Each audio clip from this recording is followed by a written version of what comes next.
Teman-teman, sahabat-sahabat, dan saudara-saudaraku, selamat jumpa lagi untuk berbagi tentang hal-hal yang berkaitan dengan pestisida dan penggunaan pestisida.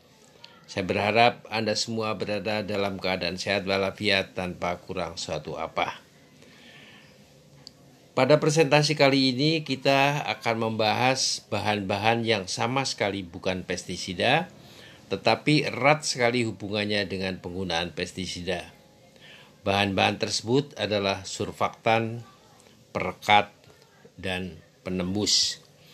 Ketiga bahan ini sering disalahpahami, sering sekali juga kontroversial sifatnya, serta pengertiannya kadang-kadang tumpang tindih antara satu dengan yang lainnya. Oleh karena itu, dalam kesempatan kali ini, kita akan membahas bersama apa itu surfaktan, penembus, dan perekat secara apa adanya, sesuai dengan pengetahuan objektif mengenai bahan-bahan tersebut seperti yang terdapat dalam daftar pustaka yang saya jadikan sebagai acuan. Presentasi ini akan saya bagi menjadi dua bagian. Bagian pertama sekarang ini akan membahas cara kerja surfaktan, perekat, dan penembus. Dan pada bagian yang kedua nantinya akan membahas jenis-jenis surfaktan, penembus, dan perekat. Mohon bila ada pertanyaan, jangan menyimpang dari topik bahasan. Juga jangan bertanya tentang sabun, sunlight, dan mama lemon. Agar kita bisa memahami surfaktan, perekat, dan penembus, sebelumnya kita harus mengerti dulu apa yang disebut sebagai adjuvan. Apapun definisinya, adjuvan adalah bahan atau zat bukan pestisida yang dicampurkan dengan pestisida untuk meningkatkan daya guna dari pestisida tersebut. Semua adjuvan dapat kita bagi menjadi dua kelompok. Yang pertama adalah formulation adjuvan, dan ini adalah adjuvan yang digunakan dalam formulasi pestisida. Jadi formulation adjuvan ini digunakannya di pabrik saat kita memformulasi pestisida. Termasuk ke dalam formulation adjuvan adalah pelarut atau solvent dan pelarut pembantu atau kosolvent. Kemudian lainnya adalah emulsifier. Ini adalah bahan yang digunakan untuk membantu pembentukan emulsi pada formulasi pestisida. Kemudian ada suspension agent. Ini adalah bahan yang digunakan untuk membantu pembentukan suspensi dalam formulasi pestisida. Kemudian ada lain namanya thickener, ini adalah bahan pengental. Kemudian ada lagi stabilizer, ini untuk menstabilkan pH dari larutan pestisida dan sebagainya. Sementara itu,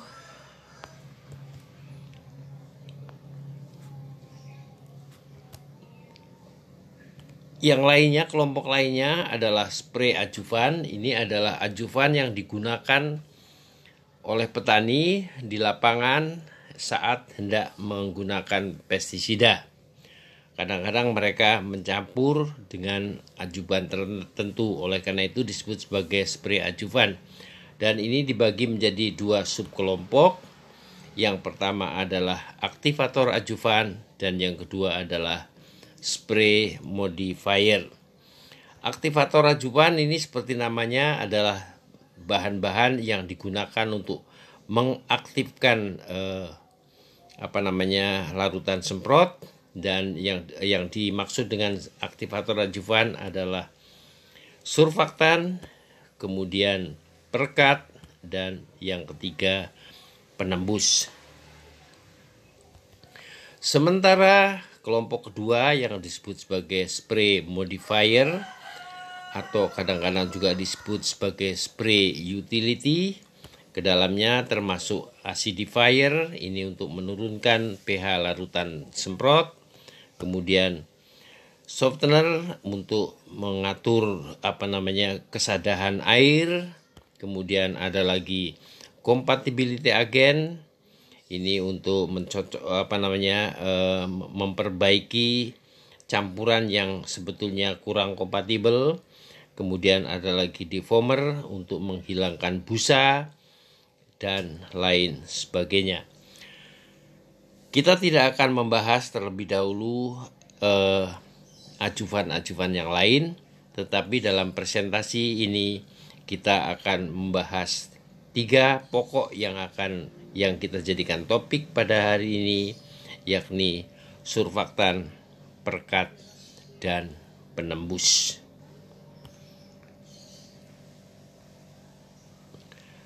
Mereka bertiga, surfaktan, perekat, dan penembus adalah aktivator adjuvan, dan surfaktan adalah adjuvan yang membantu membasahi bidang sasaran dengan cara menurunkan tegangan permukaan butiran semprot. Jadi fungsi surfaktan adalah sebagai pembasah dan perata. Sementara penembus atau disebut juga sebagai penetran, translokator atau penetrating agent adalah adjuvan yang digunakan untuk meningkatkan penetrasi beberapa pestisida sistemik atau translaminar ke dalam jaringan tanaman dengan cara merusak atau memodifikasi lapisan lilin pada kutikula daun.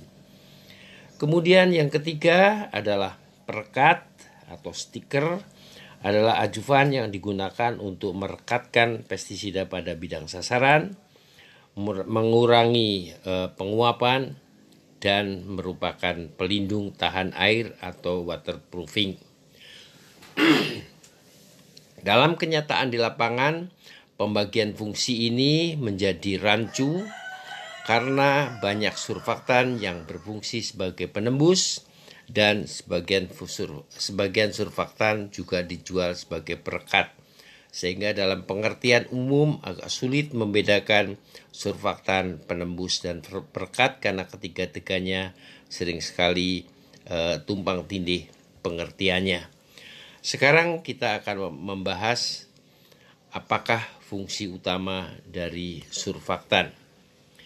Surfaktan adalah akronim atau singkatan dari kata-kata surface active agent, yakni bahan yang aktif di permukaan.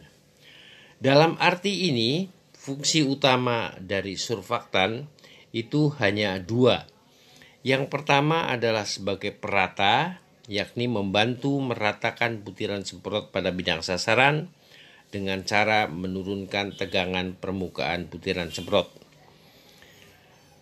Kemudian yang kedua adalah fungsi surfaktan sebagai pelembab atau humefactant wetting agent, yakni menunda pengeringan butiran semprot sehingga butiran semprot bertahan lebih lama di permukaan daun dalam keadaan basah.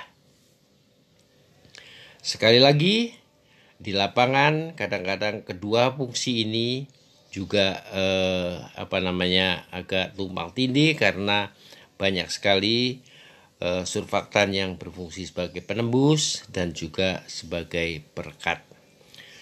Pada slide-slide berikut kita akan melihat bagaimana kerja dari surfaktan dalam beberapa slide berikut ini. Yang pertama adalah fungsi utama surfaktan sebagai perata. Jadi surfaktan atau surface active agent atau perata berfungsi utama menurunkan tegangan permukaan butiran semprot. Butiran semprot menjadi lebih melebar, lebih gepeng, sehingga lebih merata menutupi serta membasahi permukaan daun.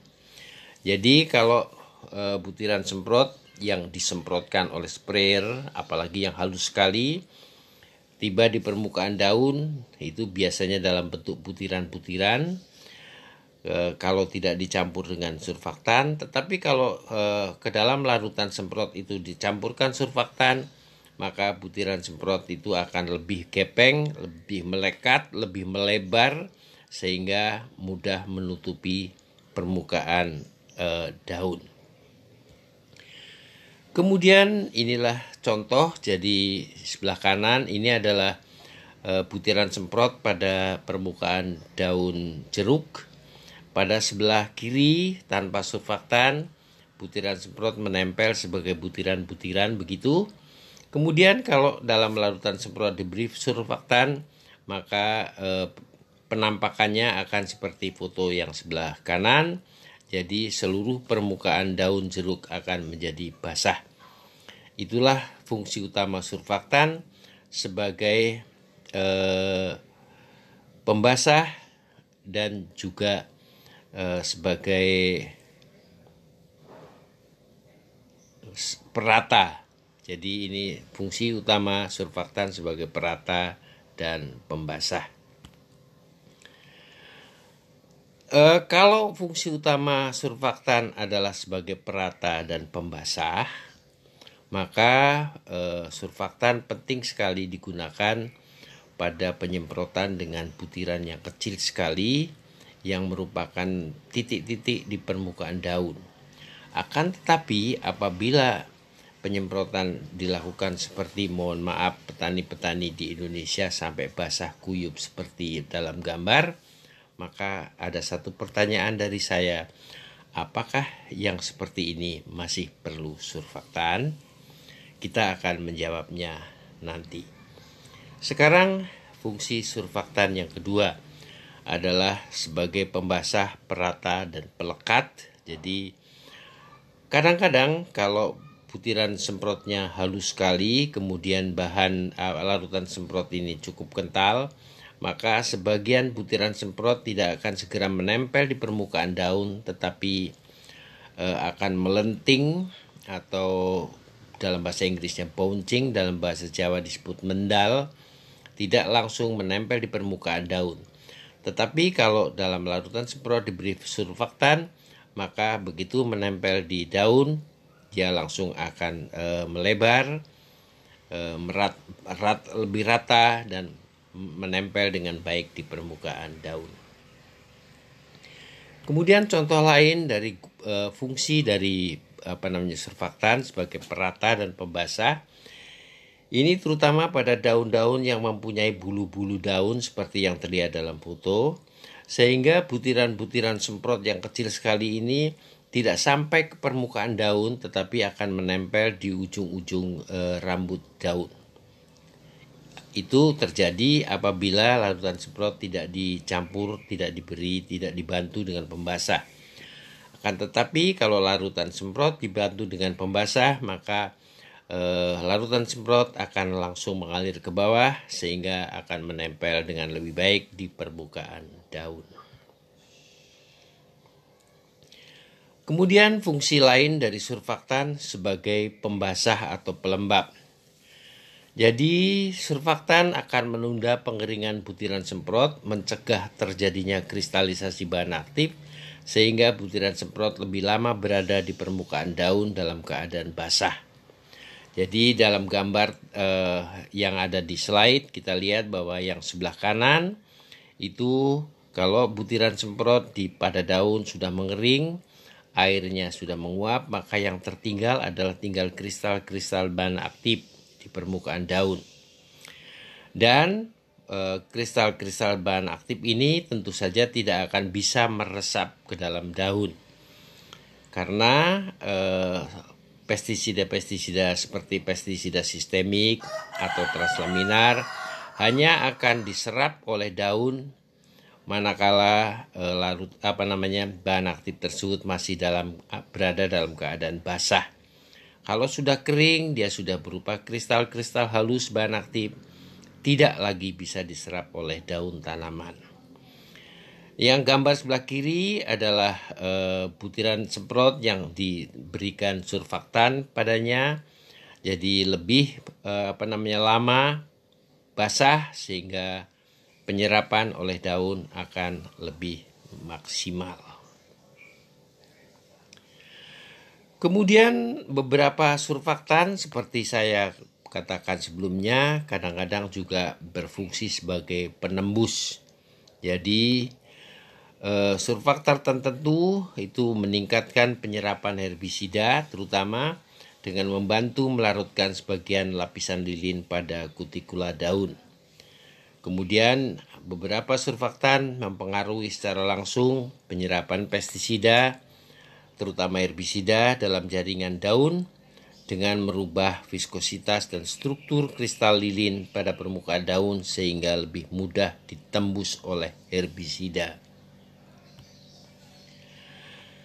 Kita akan melihat simulasi mekanisme kerja dari penetran. Sebelumnya saya harus jelaskan dulu bahwa bahan aktif pestisida itu menurut kecintaannya pada air itu dibagi menjadi dua kelompok besar.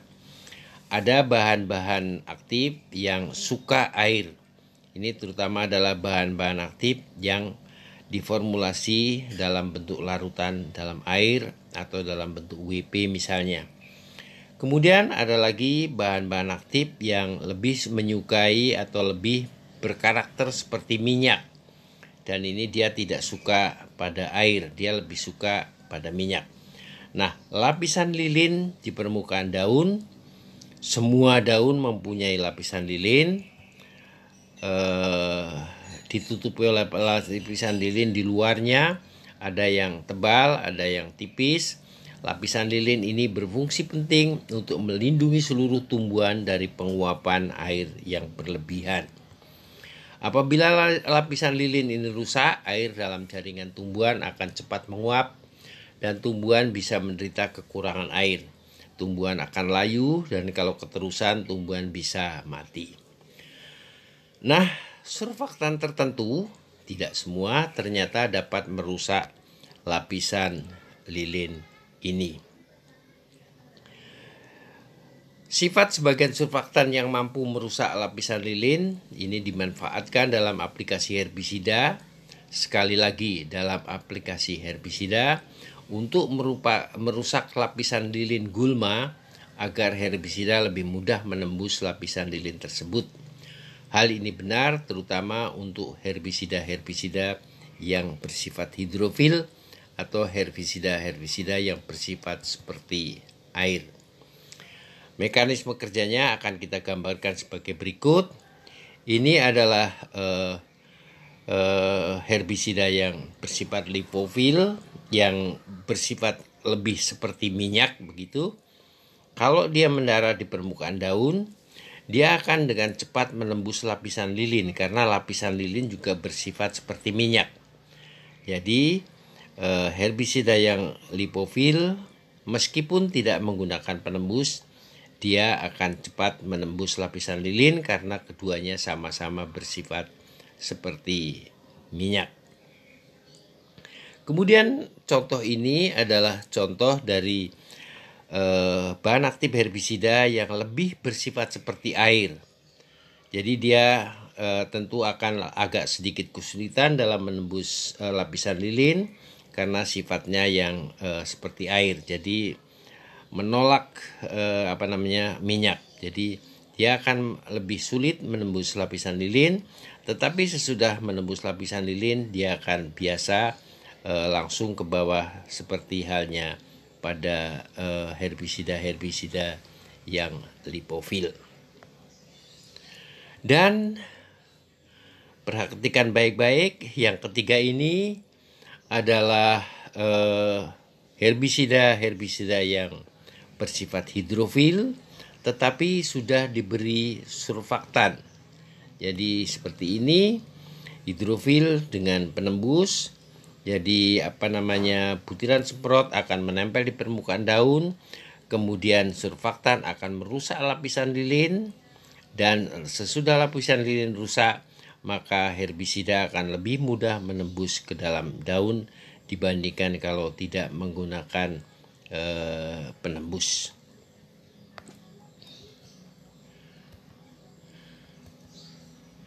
Kemudian selanjutnya ini akan saya perlihatkan, ini adalah foto mikrograf dari lapisan lilin yang dirusak oleh penembus. Jadi daerah yang hitam itu, yang berwarna hitam adalah lapisan lilin yang rusak oleh penembus dan yang sekelilingnya itu lapisan lilin yang masih intak, masih tidak rusak. Demikianlah kira-kira kerja surfaktan sebagai penembus. Jadi surfaktan ini merusak lapisan lilin di permukaan daun, kemudian karena lapisan lilin rusak, bahan aktif herbisida lebih mudah masuk ke dalam jaringan gulma. Oleh karena itu dia akan membunuh gulma dengan lebih cepat. Baiklah, akan tetapi peningkatan penetrasi itu bersifat spesifik. Jadi tidak semua surfaktan bekerja sama. Tidak semua surfaktan sama kerjanya. Jadi surfaktan tertentu yang mampu meningkatkan penetrasi pestisida tertentu pada spesies tanaman tertentu atau gulma tertentu mungkin tidak bekerja pada spesies tumbuhan yang lain. Jadi dia sangat spesifik. Surfaktan A bekerja pada rumput lulangan misalnya, sedang surfaktan B mungkin hanya bekerja pada rumput berdaun lebar. Jadi tidak semua surfaktan sama efeknya dalam mempengaruhi lapisan lilin dari gulma. Kemudian sebagai kesimpulan, Stock dan Holloway ini mengatakan bahwa different surfactants do different things to different agrochemicals and different target species. Jadi surfaktan yang berbeda bekerja dengan cara yang berbeda pada agrokimia atau pestisida yang berbeda dan pada target spesies atau tanaman yang berbeda. Jadi kerjanya surfaktan adalah sangat spesifik. Surfaktan tertentu yang mampu meningkatkan penetrasi pestisida pada tanaman atau gulma tertentu mungkin tidak bekerja pada spesies tumbuhan yang lainnya. Oleh karena itu kita harus sangat hati-hati dalam menggunakan surfaktan. Itu tadi adalah fungsi penembus yang digunakan pada herbisida.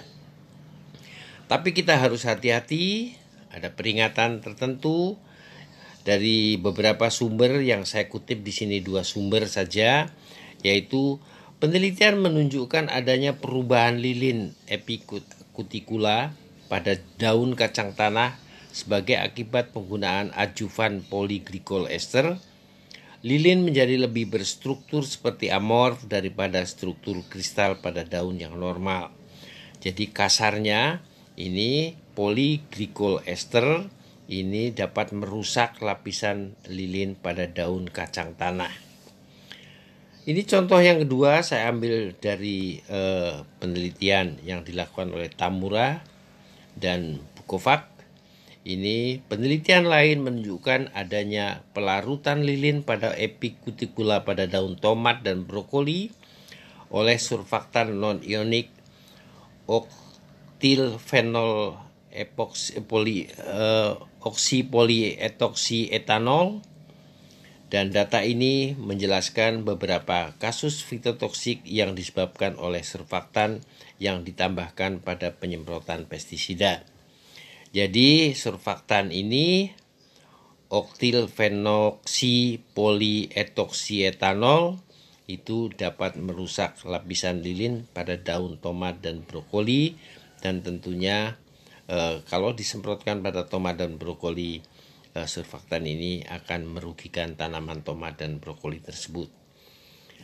Oleh karena itu sekali lagi hati-hati dalam menggunakan apa yang disebut sebagai surfaktan yang juga berfungsi sebagai penembus.